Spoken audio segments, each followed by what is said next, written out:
अभी जैन छत्तीसगढ़िया प्रदेश की ना वो नक्सली है। खबर के आदरणीय राजीव लोचन महाराज जी कहा थे छत्तीसगढ़िया और परदेसिया बोलना शुरू कर दिए है कि नहीं? ये नक्सली ही है यहाँ पे। खबर के सीधे से टारगेट छत्तीसगढ़ क्रांति सेना जवाहर छत्तीसगढ़ पार्टी पर है। खबर की छत्तीसगढ़िया क्रांति सेना छत्तीसगढ़िया वाद लाना चाहते, छत्तीसगढ़ में छत्तीसगढ़ मन के राज लाना चाहते, छत्तीसगढ़ के तीज त्योहार संस्कृति छत्तीसगढ़ के जल जमीन ला बचाना चाहते, छत्तीसगढ़िया मन के हक अधिकार दिलाना चाहते। छत्तीसगढ़िया मन ला दुयम दर्जा में रखे जाते।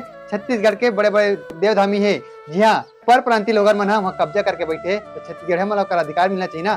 छत्तीसगढ़ में कई ठीक ऐसे उद्योग हवाए जहाँ छत्तीसगढ़ में काम में नहीं रखे जाते, तो छत्तीसगढ़ मन आज छोटे लेबर के रूप में आज काम करते, तो छत्तीसगढ़ में तको हक अधिकार मिलना चाहिए ना। और छत्तीसगढ़ के राजनीति में ऐसा पर प्रांतीय लोगन भीड़ चुके हैं जहाँ छत्तीसगढ़ मन के हक मिलना चाहिए ना।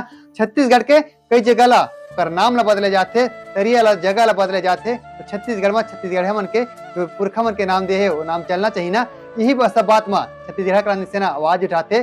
छत्तीसगढ़िया मन कल तक तो सुते रही से आज बोले धलिस, कुछ लोग ला पीरा होल धलिस, ओकरे बार लोगन मन छत्तीसगढ़ क्रांति सेना ला दबाना चाहते, लेकिन छत्तीसगढ़ क्रांति सेना अब दबने वाला नहीं, अब जाग चुके हैं। जेन मन सुते है जाग जहो।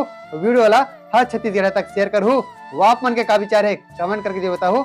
जात पात के करा विदाई छत्तीसगढ़िया भाई भाई। जय जोहार, जय छत्तीसगढ़, जय श्री राम।